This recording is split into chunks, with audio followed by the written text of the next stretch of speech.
c'est incroyable. On n'a jamais vu ça, Louis. Ah ben non. On n'a jamais vu ça, Louis.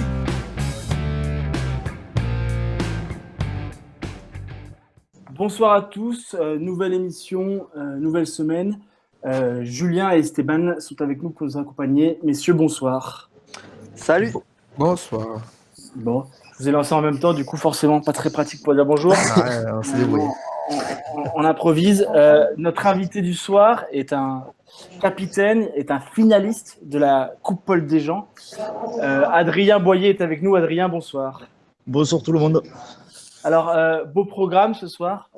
Forcément, on va revenir sur les demi de la Coupe Paul Desjean. Il y avait donc 2 matchs. La Coupe Lord Derby aussi, les demi. On reviendra dessus. On reviendra un peu sur les perfs du Théo et du Dragon. Ensuite, on parlera de l'équipe de France suivie. Il y a une nouvelle liste qui est tombée, les top flops NRL. Et on finira avec l'interview d'Adrien. Allez, pour commencer, on va rentrer dans le vif du sujet avec notre invité. Réellement est qualifié pour la finale avec la manière. En plus, une belle victoire. Qu'est-ce que tu retiens de votre performance, Adrien? Ce que je retiens, c'est on est rentré très bien dans la demi-finale. On a été très concentré de bout en bout. On a su très bien appliquer le système des coachs. Donc, c'est ce qui nous a mené vraiment à réussir le match. On a été très agressif en défense, en attaque aussi. On a mis du soutien, on a mis l'intensité qu'il fallait. Je pense que c'est ce qui nous a permis d'arriver au bout et de réaliser un aussi gros score. Et, ouais. Ouais. Est-ce que vous attendiez un score si large de pouvoir dominer cette équipe? Honnêtement, pas non. avec facilité, mais non. Honnêtement, non, pas du tout. On s'attendait à un match serré. Après, ils ont su, le Barcarès a su répondre, a su nous donner du fil à retordre. Mais je pense que pour moi, ils sont passés à côté de leur match. Ils ont pas, comment dire, ils peuvent être capables de beaucoup mieux. Donc si jamais on a le malheur, on peut les recroiser par la suite, il va falloir se méfier parce que c'est une équipe qui est capable de bien mieux que ça. Ouais, vous pouvez les recroiser. Ils sont encore qualifiés en DN, si je dis pas de bêtises. C'est ça. C'est ça. Donc vous pourrez évidemment les recroiser. On reviendra un peu plus sur la DN tout à l'heure. L'autre demi-finale, Tonins qui bat Pomas, du coup. Beaucoup plus serré. Ça s'est joué dans la dernière minute. On va le saluer, grâce à une pénalité de notre collègue Raphaël Ousti, qui est à la fois notre collègue et qui est aussi un joueur évidemment de Tonins, pénalité à 78e minute du maître à jouer de Tonins, Raphaël Ousti. Et un match en tout cas très accroché, et même que Tonins était mené de plus de 10 points à 10 minutes de la fin, de ce que j'ai pu un peu en avoir comme écho. Adrien, Tonins, c'est une équipe que vous connaissez bien aussi. Voilà, est-ce que tu es content de cette finale? Est-ce que tu es content de jouer Tonins en finale? Pour moi, c'est on va dire logique, dans la logique des choses par rapport au vu du championnat. Après, je pense que ça a dû être une rencontre après. Pour moi, c'est du répondant, ça on le sait. Donc oui, on est content de prendre Tonins parce qu'on n'a pas su se départager en championnat. Ouais. On a gagné à la maison, ils ont gagné à l'extérieur. Donc je pense que ça va être l'occasion de faire la belle. L'occasion de faire la belle et un match sûrement engagé. Alors par contre, je pense que la petite déception, Adrien, tu vas la partager, c'est le fait que ça soit joué à Saint-Laurent. Alors c'est un peu dommage de jouer un match si loin pour ces deux équipes. Oui, de toute façon, on le sait, quand les finales sont désignées à l'avance, il y a toujours des déçus, des satisfaits. Là, en effet, c'est un peu le problème. Nous, on a 2 heures de route, Tonins, ils en ont un peu plus. Donc c'est vrai que c'est dommage de jouer aussi loin. Après, je pense que le public fera l'effort de se déplacer pour une finale. C'est dommage pour le Barcarès. En plus, Saint-Laurent, vu que c'est une entente avec le Barcarès, je pense qu'ils avaient. C'était chez eux. Je pense qu'ils avaient à cœur de la jouer chez eux, celle-là. Exactement, ils étaient. Surtout que la finale du championnat est à l'Escure. Admettons que ça se passe bien pour Réalmont. Là, c'est avantageux pour les Tarnais. Oui, c'est sûr. Donc, mais après, c'est vrai que oui, Barcarès, je pense que j'en ai parlé avec eux. J'ai parlé avec quelques joueurs à la fin du match. Ça leur tenait à cœur de jouer la finale chez eux. Donc c'est pour ça ils étaient très déçus à la fin du match, notamment par rapport à ça. Ouais. Esteban, c'est des équipes que tu connais bien, évidemment. Est-ce que pour toi, c'est logique de voir ces deux équipes en finale de la Coupe Paul des gens? Honnêtement, quand j'ai vu le score de la demi-finale de Real Mont-Barcarès, j'étais vraiment, vraiment surpris. Bon, bah, content parce que réellement, voilà, j'ai joué à Real Mont, mais Barcarès, pour les avoir joués cette année avec Paris et puis dans la poule Est, ils roulaient sur tout le monde. Enfin, que ce soit Saint-Martin, ils mettaient des roustes impressionnantes chaque week-end. Donc on s'est dit, ça va. C'est une équipe qui est très joueuse sur terrain sec. Ils ont des joueurs très athlétiques et qui peuvent faire des dégâts. Donc je me suis dit, ça va être un beau défi à Real Mont. Et puis non, apparemment, ils ont été pris au piège. Donc ouais, surpris. Puis après, Tonens, on va dire, c'est un habitué des grands rendez-vous. Donc belle finale. Ouais, une belle finale, on est d'accord. Et ce sera à suivre évidemment sur 13 mondial. Allez, on va enchaîner, on reviendra un peu plus sur Real Mont en fin d'émission avec l'interview d'Adrien. On va enchaîner avec la Coupe de France lors de derby. On va commencer par le premier match. Deux équipes, on a un peu du mal à les jauger. Cette année, on en parle souvent. Saint-Estève et Limoux, alors ça alterne du bon, du moins bon. Et finalement, Saint-Estève a largement dominé les Mouxins. Oui, ils ont dominé. C'est vrai que ça alterne, que Saint-Estève était un petit peu moins bien ces derniers temps, que Limoux, après du moins bien, ça allait mieux. Mais on voit que quand arrivent les phases finales, quand même, si on a eu de la régularité pendant l'année, ça aide pour avoir des certitudes et remporter ce genre de match. Donc, moi, je suis pas surpris que Saint-Estève Stras Catalan s'impose dans cette demi-finale.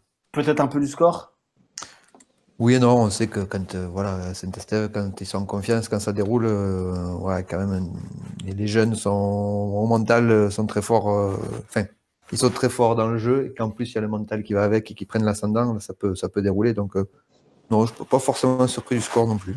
Non. Esteban, ce match, le score? Non, je confirme ce que dit Jus.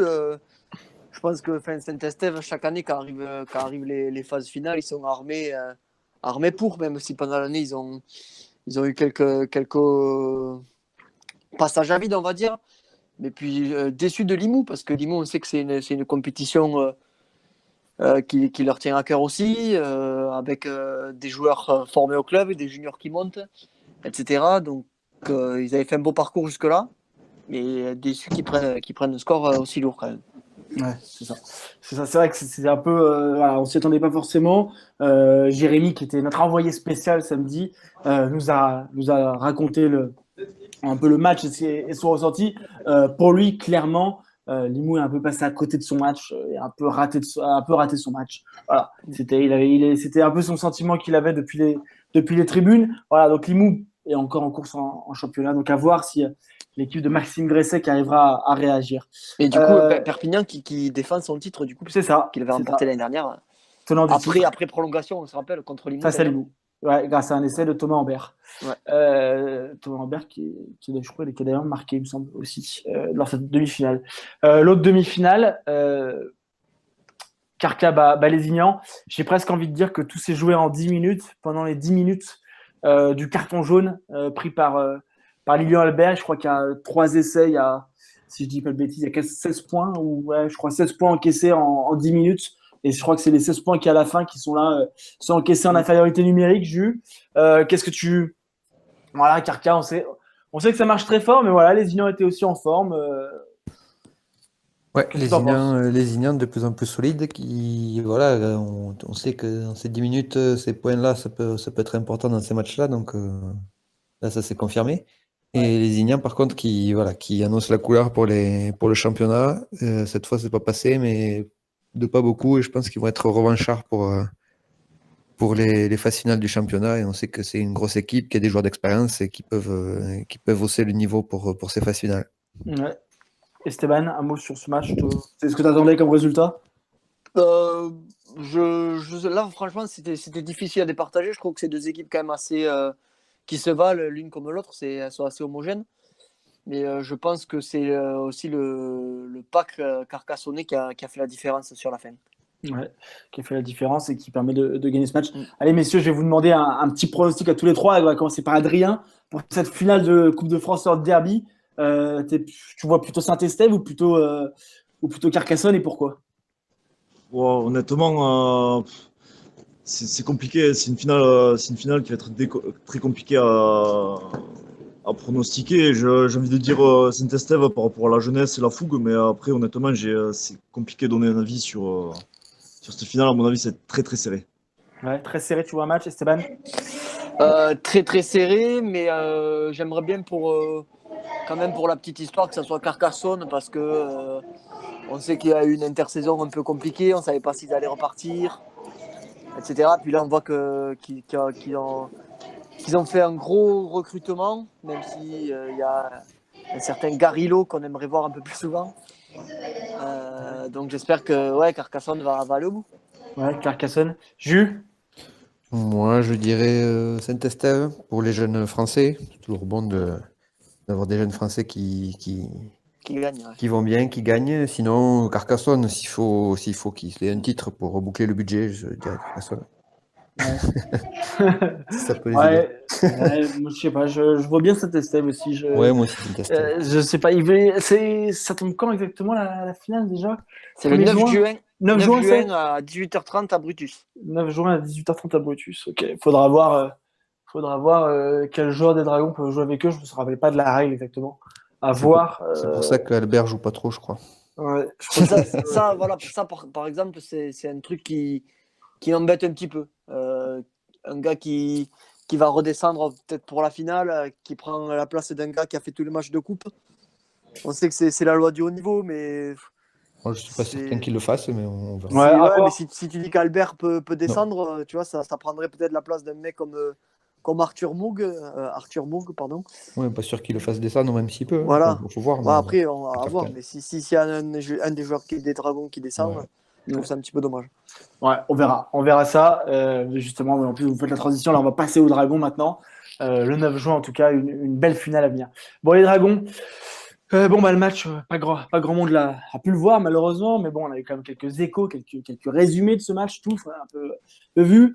Voilà, encore une fois, les Dragons, j'ai envie de dire, comme début de saison, Julien, ça nous a soufflé le très froid face à une équipe bis de Saint-Helens, et ça nous a soufflé le très chaud face à une équipe apparemment très moyenne de LFC. Oui, mais bon, l'équipe très moyenne de l'FC qui est quand même en haut du classement, si je me trompe. Donc, qui fait le boulot d'habitude contre les moins forts, on va dire. Donc, ou les équivalents, en tout cas. Ouais, voilà. Donc, on va dire que s'ils perdent contre les Catalans, c'est que les Catalans sont au-dessus. Espérons. Ouais. Mais, ce qui est toujours étonnant, c'est haut et c'est bas. Qui est pas. Dans les résultats, c'est pas forcément très étonnant ce qu'on regarde, mais c'est les scores surtout. Voilà. C'est ça. Ce serait défaite, victoire, pourquoi pas, mais c'est 50 points victoire, 40 points victoire. C'est ça. Donc voyons comment si ça continue à tenir contre les entre guillemets petites équipes. Faudrait passer le cap, quoi. Ouais, c'est ça qui est un peu surprenant, c'est cet écart. Comme tu le dis, on le voit en Super League, enfin en RL, des équipes qui se battent, qui gagnent, qui perdent. Bon, ça peut se voir, mais c'est vraiment les écarts qui sont un peu surprenants. Esteban, quel est ton avis par rapport à ça, par rapport à cette faculté d'en mettre 50 et d'en prendre 50? Ouais, voilà. Moi, je suis perdu. Je suis comme vous, je suis perdu. Un coup, ils peuvent aller gagner à la dernière minute une victoire à l'extérieur et après en prendre 30 à la maison contre Salford. Tu vois, donc ils sont impronosticables, imprévisibles, comme on dit, capables du meilleur comme du pire. Donc j'espère que là sur la fin de saison, il va y avoir un peu plus de régularité. Donc je pense qu'avec l'arrivée de Cassiano, ça devrait remettre un peu les choses dans le train en marche. Mais bon, on sait tous la légende de la rue de la Soif de Canet qui va commencer à ouvrir. Et j'ai peur que les Tompkins et compagnie y aillent faire un tour un peu trop long. Avec l'été qui arrive, mois de juillet, on sait que les Dragons, c'est pas leur meilleure période. Ouais. Donc il faut rester constant sur la fin. Il va falloir rester constant. Toi, Adrien, comment tu vois un peu justement, est-ce que tu as une explication? Est-ce que de ce ton œil d'observateur, non, j'ai un peu j'ai un peu le même avis qu'Esteban. Ils sont capables du meilleur comme du pire cette année. On peut pas trop savoir. Après, je pense j'ai pas regardé le classement dernièrement, mais ils se maintiennent quand même pas trop mal au classement, j'ai l'impression. Quatrième, donc c'est quand même très bien. Donc faut qu'ils continuent comme ça. Mais après, c'est vrai que il y a certains matchs, c'est compliqué à expliquer, qui passent au travers comme ça ou qui. Voilà. Ils sont vraiment capables du meilleur comme C'est du ça, pire. C'est capable ça. du meilleur comme du pire. Bon, juste, je vais lancer un petit pavé dans la mare là, rapidement. Enfin, je sais pas, mais là, ils en ont pris 40 quand il y avait encore Matty Smith la semaine dernière. Et là, il était pas là. Ils ont mis Bird et derrière, ça tient. Ah ben oui, oui, oui, oui, c'est un équilibre. Ça marche pas, ça marche pas. Donc, il faut revoir le match, revoir les prochains matchs s'ils jouent, le contenu. Mais a priori, il y a une formule qui marche et une formule qui marche moins bien. Ouais, et Donc, qui marche moins bien aussi, ouais. avec ou sans Matty Smith, à voir. Voilà, on va pas jeter la pierre trop pour l'instant, hein. Voilà, c'est un grand joueur. Mais c'est vrai que depuis le début de la saison, il peine un peu à convaincre. Il manque 12 plaquages contre Saint-Hélène. Alors, c'est un match de retour, il était un peu juste, on a pu lire et tout. Bon, ça peut arriver, hein. Mais rater 12 plaquages quand tu as réussi que 14, ça veut dire qu'une fois sur deux, les mecs ils passent, ils ont compris. Ça fait beaucoup. Donc voilà, mais c'est vrai que voilà, les Dragons, c'est un peu imprévisible. C'est la coupe qui se présente la semaine prochaine avec Doncaster et une équipe qui sera largement remaniée a priori. Il y aura un très gros turnover. On va avoir, je pense, pas mal de jeunes. Cassiano, t'en parlais, Esteban. A priori, il est toujours en délicatesse avec sa cheville. Depuis le début, Là, il il joue. faut pas le faire jouer sur un match comme Ouais. ça. Ouais, il va pas jouer.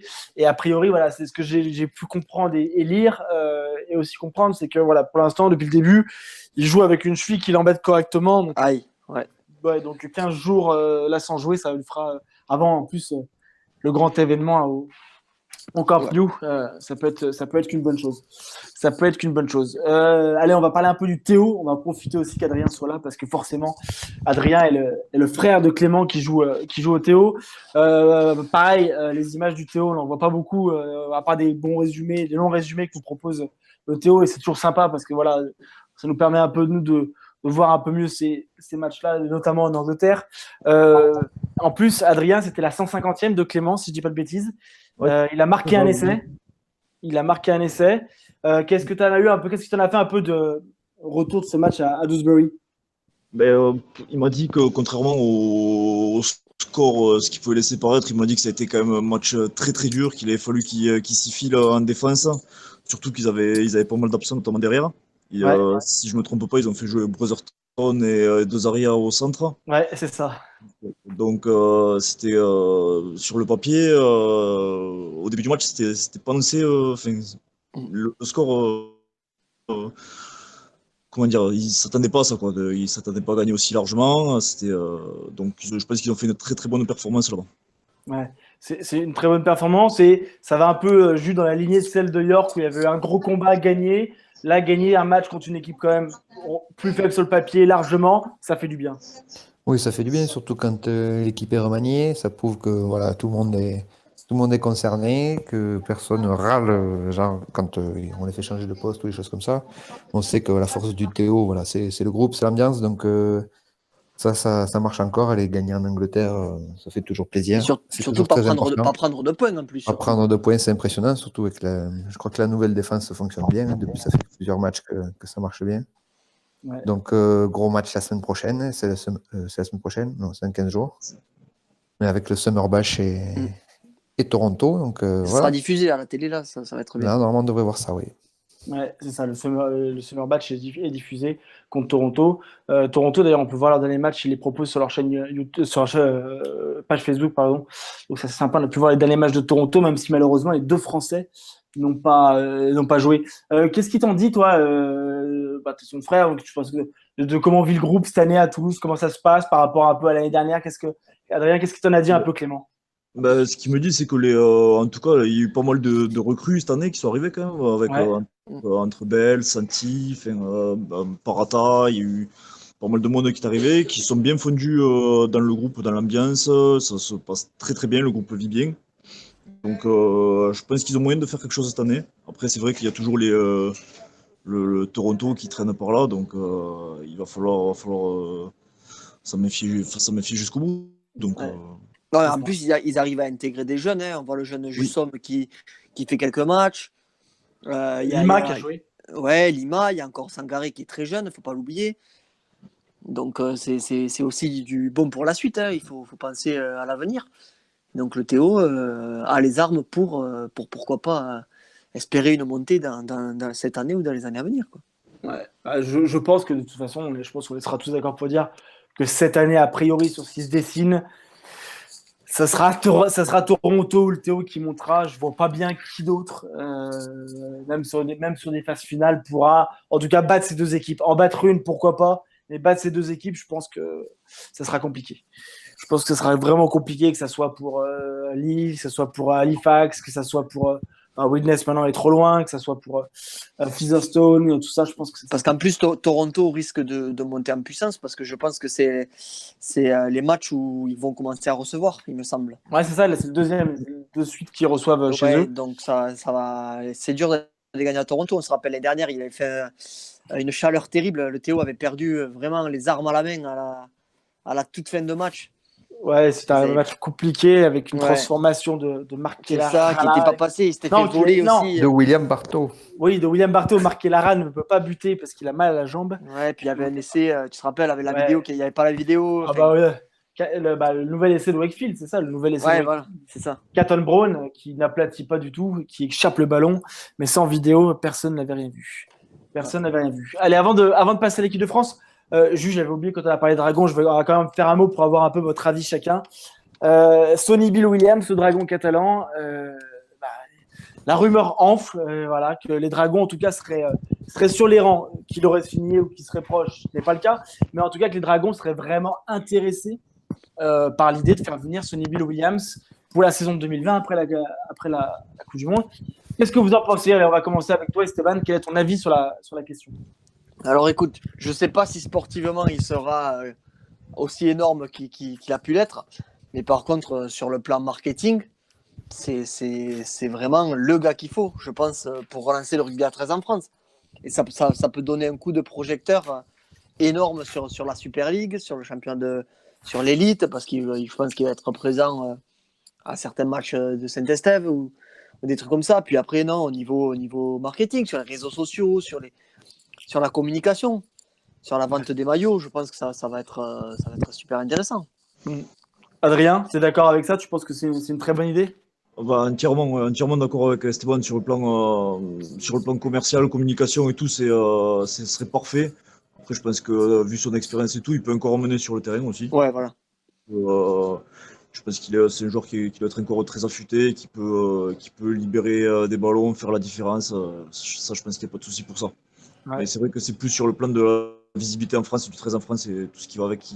Ouais. Et du 13 à l'étranger aussi, parce que du coup, je pense qu'il y aura Tout à fait. certains pays qui vont zoomer sur les Dragons. Jules? Ils ont tout dit, mais ouais, je pense que même sur le terrain, ça peut amener beaucoup de bien. Hein. On voit ce que fait Cassiano, qui n'était pas forcément sur un rythme effréné depuis quelques années, et voilà, qui avec 2-3 passe-passe peut faire la différence. C'est le genre de joueur qui, dans une équipe, fait la différence. Après, est-ce que c'est réalisable? Est-ce que c'est plausible? Ouais. Je ne sais pas trop. Parce qu'il aura quel âge en 2020 là? Il aura 35 ans, oui. 34. Ouais, ça passe encore, mais c'est sur le plan, Ouais. je sais Bah pas, après, regarde Greg financier Bird, ou de se mettre en danger. Ouais, faut voir. Ouais, à voir. Après, comme tu le dis, Cassiano qui arrive de NRL sans avoir joué quasiment, enfin, il a joué je ne sais plus combien de matchs l'année dernière, mais c'était très peu avec un petit temps de jeu. Sur une cheville et pas en très grande forme physique. Sonny Bill Williams, c'est connu pour être un mec, une bonne hygiène de vie, un mec affûté. À mon avis, je pense qu'il sera, s'il signe, en tout cas, je pense qu'il sera partie des meilleurs au poste où il évoluera, en tout cas, à mon avis, pour moi. Et en plus, je suis d'accord avec vous, sur un point de vue marketing, communication, etc. Je crois que les Dragons ne peuvent pas rêver mieux, en fait. Je pense que si tu as Tompkins et Sonny Williams dans la même équipe. C'est pas mal d'avoir Tompkins, mais vraiment, je pense que si tu regardes aujourd'hui, quand t'es Monsieur Gouache, si on se met à la place de Monsieur Gouache, tu dis je veux donner un coup de projecteur à mon sport.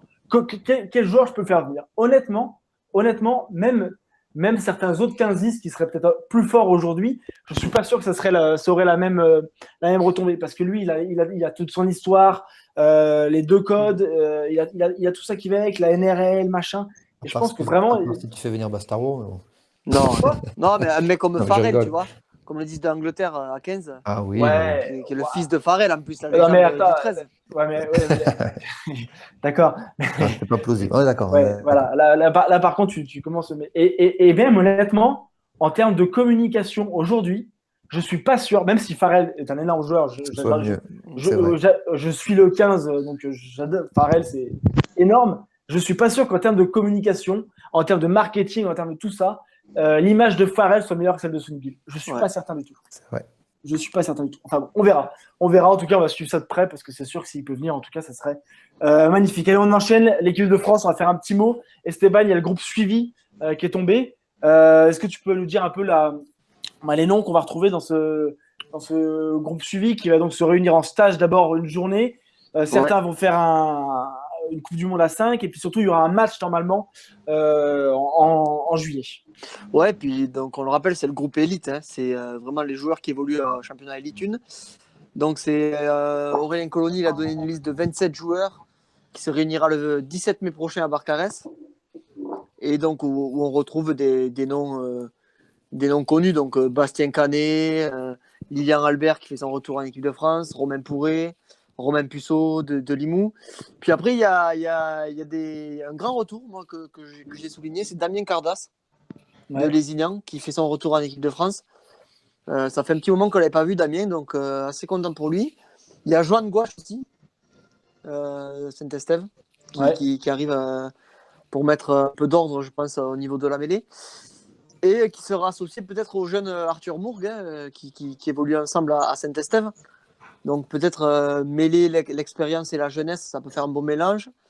Il y a William Ousti qui va peut-être connaître sa première sélection, le numéro 9 d'Albi, parce que chaque fois qu'il avait été appelé, le pauvre William, il avait été blessé de dernière minute, notamment en Serbie où il n'avait pas pu se rendre. C'est ça.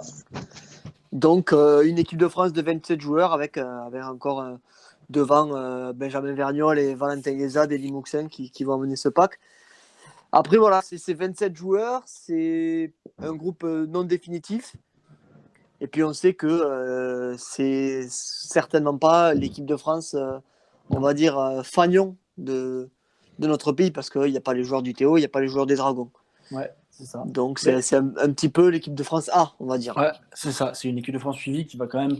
Je crois que c'est l'Irlande ou l'Écosse qui parlait d'affronter, je sais plus, enfin, je revérifie. Ouais, parce que Colony en avait marre d'affronter l'Angleterre. Ouais, et c'était l'Irlande ou l'Écosse qui jouerait ce groupe suivi en juillet, il me semble.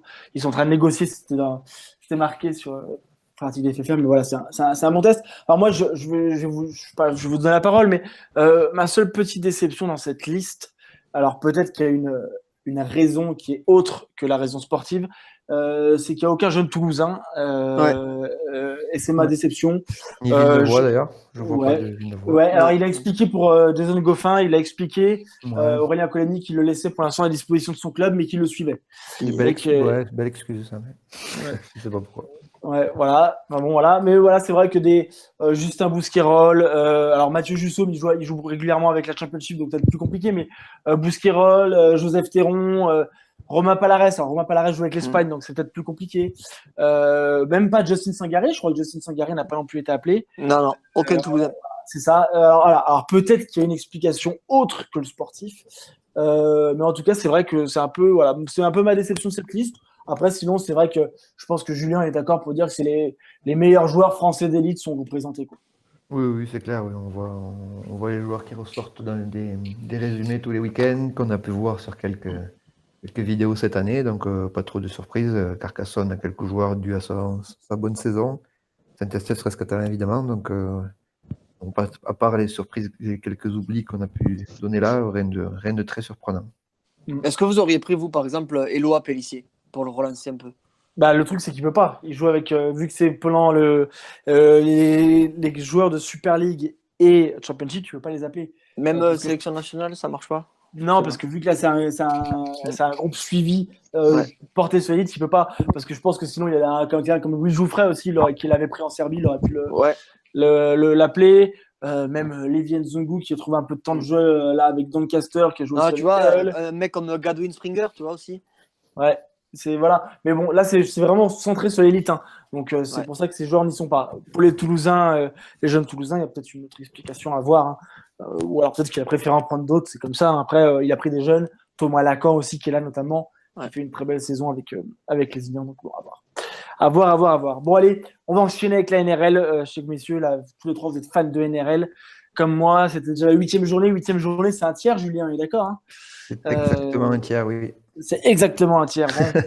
Allez, qu'est-ce que tu nous as trouvé un peu comme flop pour cette top, pardon, On pour cette commence 8e par journée? par les bons points. Alors, c'est souvent qu'on leur donne des bons points, mais je vais mettre les Roosters dans leur intégralité. Parce que, bon, Ouais. bien sûr, la Trell Mitchell est toujours très impressionnant. Il monte en pression, hein, et le State-of, ça doit l'exciter, je pense. Mais on a vu un grand Boyd Gortner aussi, un Cooper Cronk chirurgical, Luke Keary toujours aussi fort. Enfin, voilà, des Roosters qui roulent sur la NRL pour l'instant, qui ont encore passé 40 points, je crois, ou presque. Donc des Roosters très impressionnants qui s'arrêtent plus, hein, ils ont perdu la première journée et depuis plus rien. Ouais. Impressionnant. Après, qu'est-ce que tu nous as mis d'autre? Un petit coup de cœur, un petit Mitchell Pearce qui revient en forme depuis 2 matchs, 2 victoires de Newcastle, et Mitchell Pearce qui marque aussi encore 2 fois, il s'engage un peu plus. Il s'est trouvé avec ses coéquipiers. Je le trouvais pas si mauvais en début de saison, mais il avait du mal à trouver ses coéquipiers. Et là, je crois qu'il est dans les meilleurs passeurs au niveau des line break assists. Donc voilà, il met ses joueurs dans les trous. Il touche beaucoup le ballon. Kalin Ponga le touche un peu moins, mais je trouve que c'est plus efficace. Donc je pense qu'on est en train de trouver un équilibre. Le coach a dit qu'ils étaient en train de trouver leur mojo. Les employés sont là. Donc à voir par la suite, mais pour l'instant, ça va mieux. Ouais. Et un dernier top, j'ai parlé des Sharks qui ont réussi à battre Melbourne et surtout des jeunes Sharks qui ont un bel avenir devant eux avec Nikora surtout en seconde ligne. On a, je sais plus le centre, comment il s'appelle? Chéri, là. Chéri. Ouais. Thierry, voilà, j'écorche son nom à chaque fois, merci. Branson. Branson, le jeune talonneur aussi qui est pas bien vu et le fils Flanagan qui est rentré à l'ouverture et qui était très bon aussi. Donc les stars sont blessés, Moylan, Dugan qui s'est blessé aussi, Sean Johnson, mais la jeunesse fait le travail, donc c'est bien pour Cronulla. Ouais. Alors, je vais vous donner la parole. Moi, je vais juste rebondir sur ton premier top sur les Roosters et Latrell Mitchell. Bon, je pense que beaucoup ont vu le match. Ce que j'ai trouvé, les Roosters impressionnants, Latrell Mitchell impressionnant, mais là où je trouve que Mitchell est impressionnant, il a mis 3 essais, une passe décisive, il a fait un match énorme. On joue à la 75e, il a joué 75 minutes à fond. Et là, il y a je ne sais plus quel joueur des West Tigers qui part en contre. Et il y a 30 points d'avance, il pourrait lâcher et dire allez, vas-y, va le mettre l'essai, ça change rien. Et il met un sprint, il arrache le mec, il le plaque, boum, il se relève. Action suivante, il y a un coup de pied dans le but, boum, il s'arrache à nouveau et il l'envoie dans la ligne pour un renvoi sous les poteaux. Et je trouve que ça, c'est la trempe des très grands. Parce qu'à la 75e minute, je pense qu'il y en a pas mal qui auraient lâché sur ces 2 actions. Et le mec, il est encore à fond. Et voilà. Et derrière, à la 80e, il va mettre la transformation encore sur les 7 corners. C'est la trempe des grands et la culture du club aussi. C'est ça. Voilà, c'est ça. Il y a lui qui le fait, mais les autres aussi. Quoi. Maintenant, est-ce qu'il va partir au Rabbitohs? C'est la question. Aïe. Les Rabbitohs vont récupérer la moitié des Broncos déjà. Ouais. Apparemment, il y a un truc. Mais en tout cas, ouais, je trouve ça que c'est vraiment la classe des grands joueurs. C'est ce genre de choses où tu les vois, tu sens qu'il y a des mecs qui sont en norme. Adrien, c'est quoi un peu toi, ton équipe en NRL, l'équipe que tu suis? Un peu comme tout le monde, les Roosters, ils ont une très très grosse équipe. Après, moi, mon petit coup de cœur depuis tout petit, c'est les Bulldogs, donc un peu en difficulté. C'est bien cette année. un peu en difficulté. Ça fait quelques années qu'ils sont un peu en difficulté, malheureusement, et surtout avec leurs problèmes de salary cap. Donc, donc c'est vrai que c'est un peu compliqué, mais bon, j'espère qu'ils vont remonter la pente. Après, ils ont l'air d'avoir quelques jeunes qui tiennent la route. Après, devant, c'est un peu vieillissant. Il va falloir qu'ils recrutent devant, je pense. Mais bon. Ouais. Est-ce que tu avais mis les Bulldogs dans tes flops? Non, les Bulldogs perdent, c'est pas un flop, c'est prévu, c'est logique. Ils sont pas dans mes flops.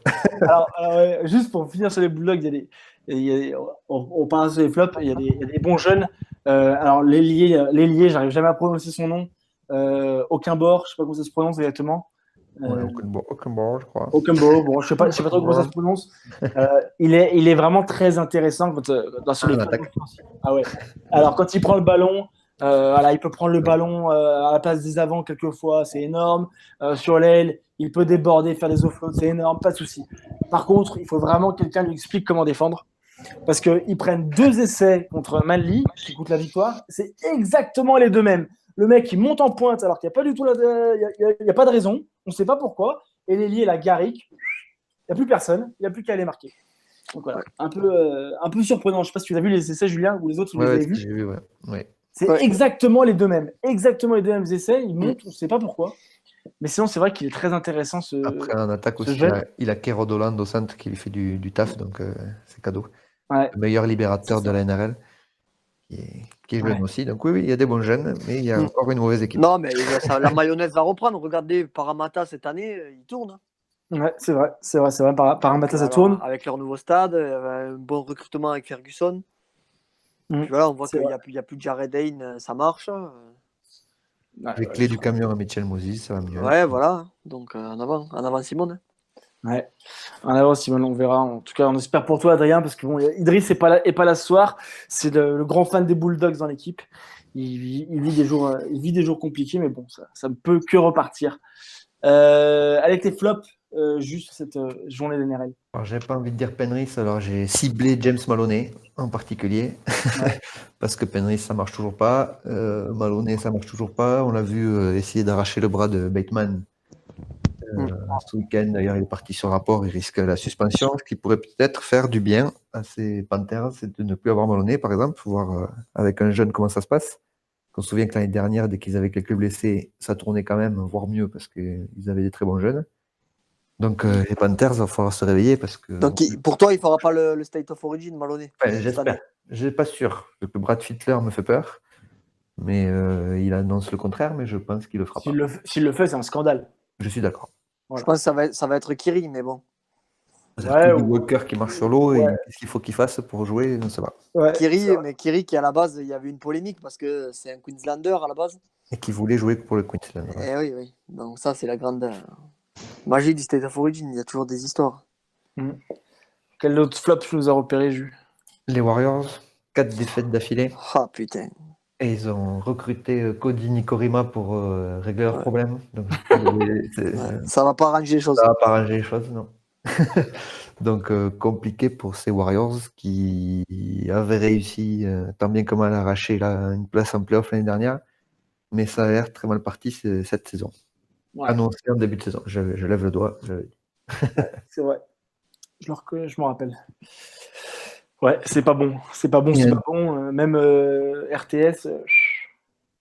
C'est dur de porter tout seul l'équipe au bout d'un moment, tu te fatigues. C'est vrai.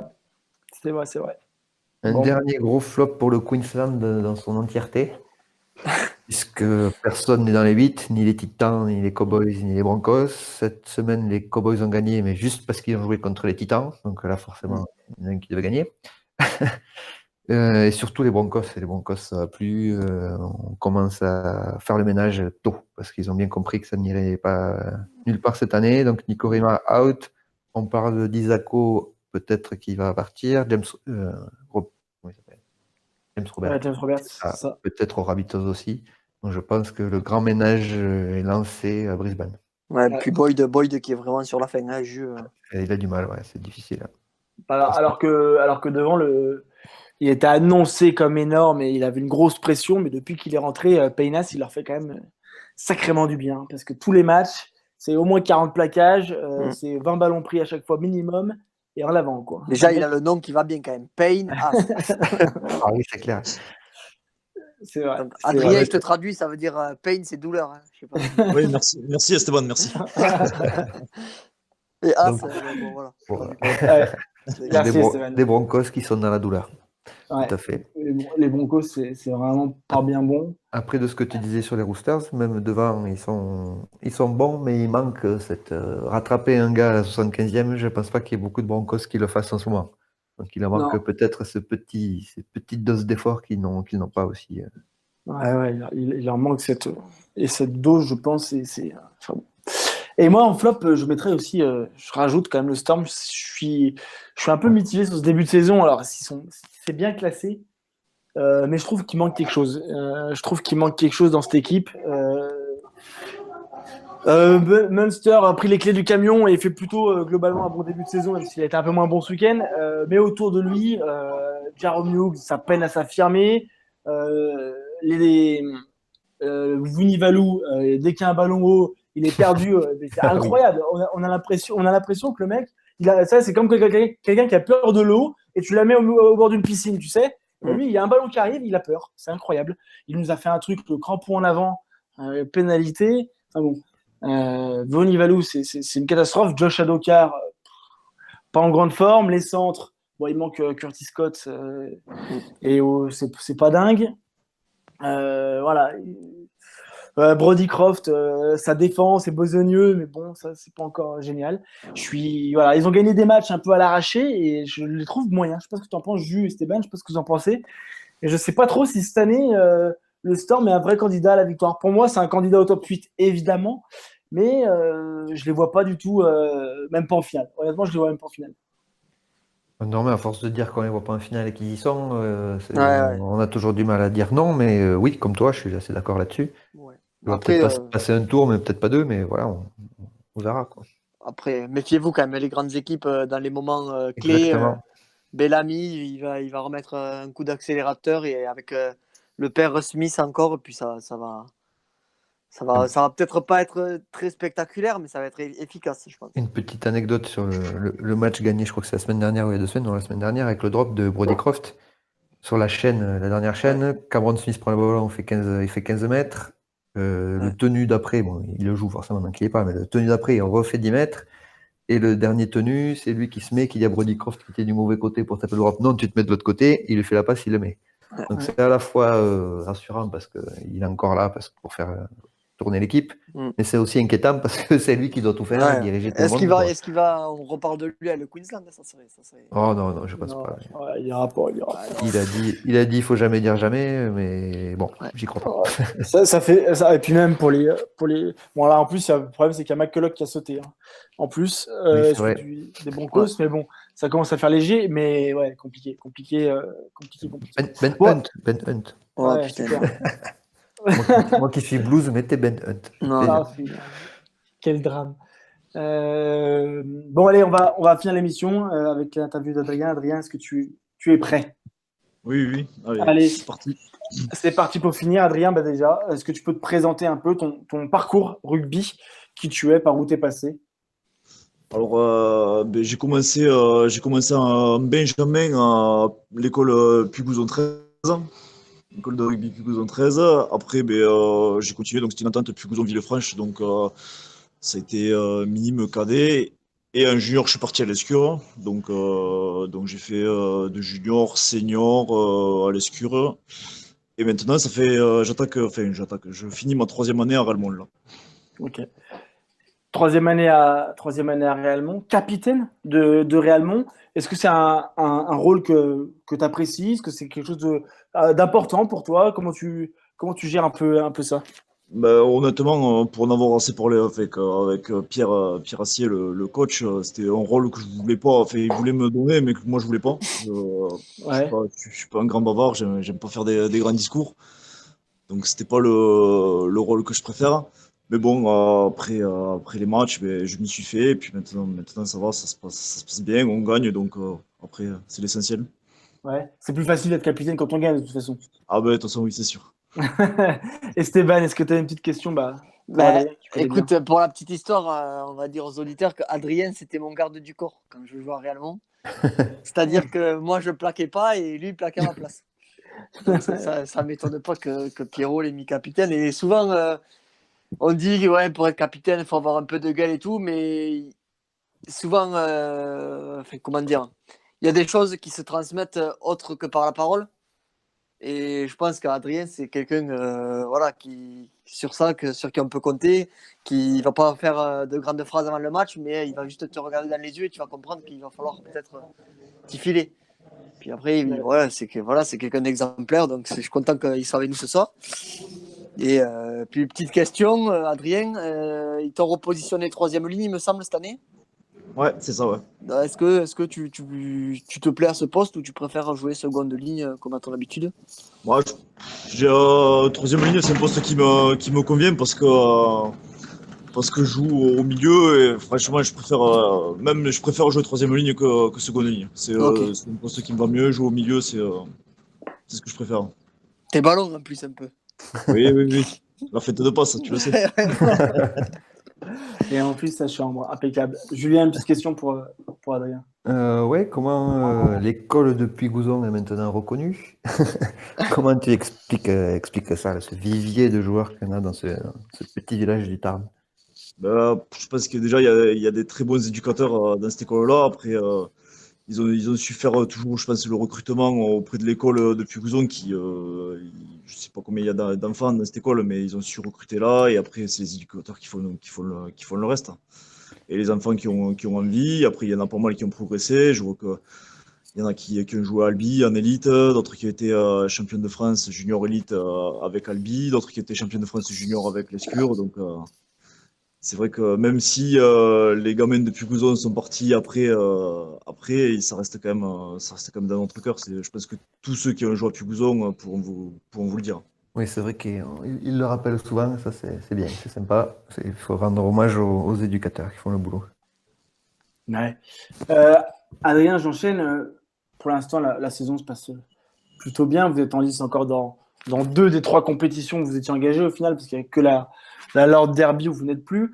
Quel premier bilan tu fais aujourd'hui à date de votre saison et de votre parcours? Ben, au vu des objectifs qu'on s'était fixés, je trouve que pour l'instant, on fait une saison très bonne. Alors après, elle sera excellente si on ramène au moins un titre et ce sera exceptionnel si on en ramène 2. Mais en tout cas, pour l'instant, on peut dire qu'on fait une très bonne saison. Au vu des objectifs qu'on s'était fixés, après, c'est vrai qu'en coupe, il faut pas se leurrer. On a eu quand même la chance d'avoir le tirage favorable à chaque fois. On a joué à la maison à chaque fois en coupe, donc c'est quand même un avantage non négligeable.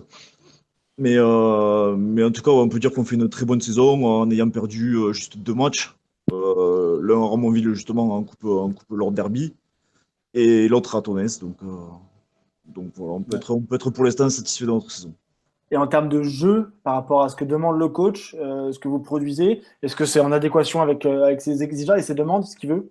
Ouais, on a eu du mal à le mettre en place, mais là, je vois que ça fait quelques matchs qu'on tient on tient le bon bout. Si on a appliqué, si on arrive à être sérieux, c'est très bien. Je vois que ce week-end, on n'a pas eu de phase comment dire, de passage à vide. Donc, c'est ce qui, pour en revenir à ce qu'on disait tout à l'heure, c'est ce qui nous a permis de faire une aussi large victoire aussi. Mais c'est vrai que là, pour l'instant, par rapport à ce que nous demandent les coachs, on tient le bon bout. C'est pas encore parfait, mais ça demande encore du travail, mais on a le bon bout. Ouais. Si tu pouvais gagner une seule compétition cette année, ça serait laquelle? Ah, j'en ai gagné aucune, donc j'aimerais bien les deux. Après, c'est vrai que toucher le bout de bois, c'est quand même plus significatif, donc plus le Surtout qu'on championnat. a perdu il y a 3 ans. Ouais, exactement. Voilà, donc il y a ce petit goût de revanche aussi par rapport à cette finale perdue. Ouais.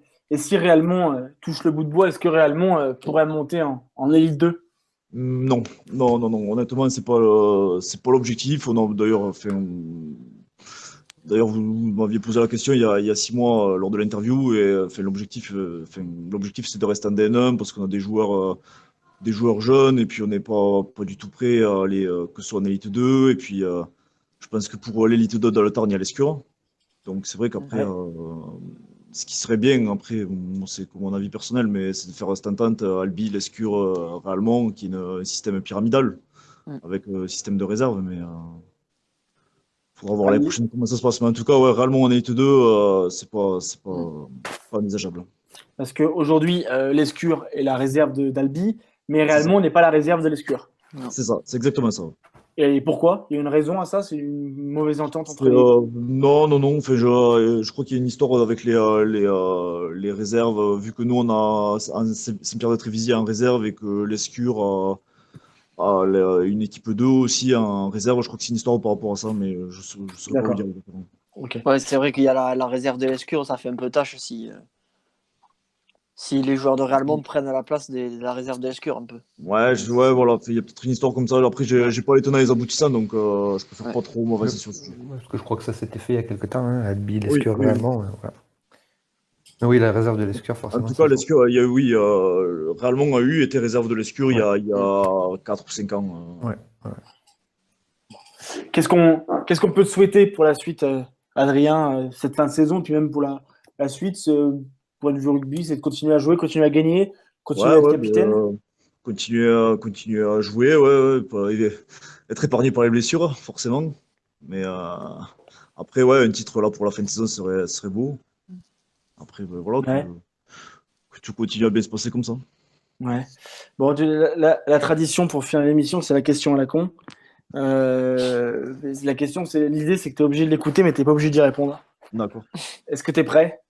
Allez, Bon, Adrien, tu fais partie de ces gens qui ont un petit frère meilleur que soi. Qu'est-ce que ça fait? qu'est-ce que ça fait? Ben, moi, je suis super content pour lui. Franchement, c'est tant mieux. Il vit de sa passion et tout. C'est que du bonheur. Et moi, je suis à 200% derrière lui. Et, franchement, qu'il continue comme ça, c'est pareil que ce qu'on peut lui souhaiter, c'est d'aller encore plus haut. Ouais. Bonne réponse. Je crois que c'est l'une des meilleures réponses qu'on a eues C'est la classe. à la question à la con. Elle est presque aussi bonne que celle que nous avait fait Eric Anselme à l'époque. Julien, tu te rappelles, par rapport à s'il avait gagné la Super League ou pas. Oui, c'est vrai. Qu'est-ce qu'il avait dit? Ah, c'était compliqué. Tu t'écouteras l'émission. C'était une question à la con, mais du coup, la réponse avait été la plus longue de toutes ces réponses. Ça avait été... Ah oui. Bon, c'était l'émission la plus longue de toutes les émissions. Ouais. C'est ça. Bon, allez, messieurs, c'est le moment de vous remercier. Je vais finir un petit mot en disant qu'il y a encore l'élection du meilleur joueur d'élite 2 qui est en ligne sur le site. Donc, vous pouvez aller sur 13 Mondial pour voter. Il y a plein d'élections qui vont démarrer. L'équipe type d'élite 2 qui a reçu ensuite le meilleur espoir d'élite 1, le meilleur joueur d'élite 1, l'équipe type d'élite 1. Tout ça, on va faire ça jusqu'à la fin de saison là, pour vous faire cibler la fin de saison d'élite. Et puis aussi, on va suivre la division nationale, la Coupe Paul des gens, la finale, parce qu'en plus, à 13 mondial, on a un joueur dans chaque équipe pour cette finale de Coupe Paul des gens, donc ça va être sympa. On va suivre ça de près. Merci Adrien d'avoir été notre invité. Bon voyage au Portugal. Bon vol, oui. Merci. Merci à vous. Et puis à très vite. On va continuer à suivre. Merci Esteban. Avec plaisir. Merci Julien. Et puis continuez à nous suivre. Comme vous l'avez vu, on a fait un record encore d'audience ce week-end. Cette journée là, là on est lundi, voilà, on enregistre la veille. La journée du lundi est encore magnifique. Donc merci à tous d'être aussi nombreux à nous suivre. Et ça fait chaud au cœur en tout cas. Et on vous dit à très vite. Bye bye. Merci. Ciao à tous. Allez, au revoir.